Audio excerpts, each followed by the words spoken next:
لبيك اللهم لبيك। আজ পবিত্র হজ, তবে গতকাল সোমবার পবিত্র হজের আনুষ্ঠানিকতা শুরু হয়ে গেছে।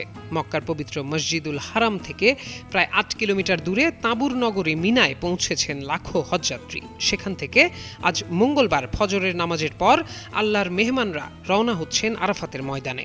ইসলামের মূল ৫টি স্তম্ভের একটি হচ্ছে পবিত্র হজ, আর পবিত্র হজের ৩টি ফরজের অন্যতম হচ্ছে আরাফাতের ময়দানে হাজিদের অবস্থান। এটিই হচ্ছে হজের মূল আনুষ্ঠানিকতা। সারা বিশ্ব থেকে এবার ১৫ লাখের বেশি হজযাত্রী পবিত্র হজব্রত পালন করতে মক্কায় জড়ো হয়েছেন। নানা বর্ণের, নানা ভাষার মুসলিমরা মিশেছেন একই স্রোতে। আল্লাহর মেহমানরা আজ আরাফাতের ময়দানে দিনভর অবস্থান করবেন। এই মরুর ময়দানে ১৪০০ বছর আগে মহানবী হযরত মুহাম্মদ সাল্লাল্লাহু আলাইহি ওয়াসাল্লাম ঐতিহাসিক বিদায় হজের ভাষণ দিয়েছিলেন।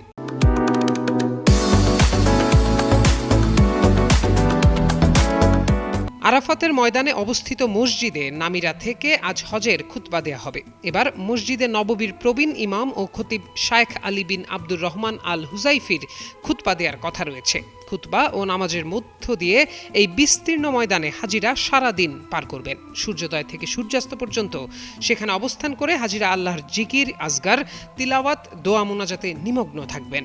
ধর্মীয় বিধান অনুযায়ী আরাফাতের ময়দানের দোয়ার গুরুত্ব অপরিসীম। হাজিরা জোহর ও আসর নামাজ একসঙ্গে আদায় করবেন। সূর্য পশ্চিম আকাশে হেলে গেলে হাজিরা অত্যন্ত কাতর ও বিনয়ী কণ্ঠে একযোগে আল্লাহর কাছে দোয়া করবেন। অশ্রুভেজা কণ্ঠে পার্থিব দুনিয়ার যত অপরাধ, পাপের জন্য আল্লাহর কাছে ক্ষমা চাইবেন। একই সঙ্গে পরিবার, আত্মীয় স্বজন, প্রতিবেশী, পরিচিতজন, দেশবাসী সহ মুসলিম উম্মার জন্য দোয়া করবেন।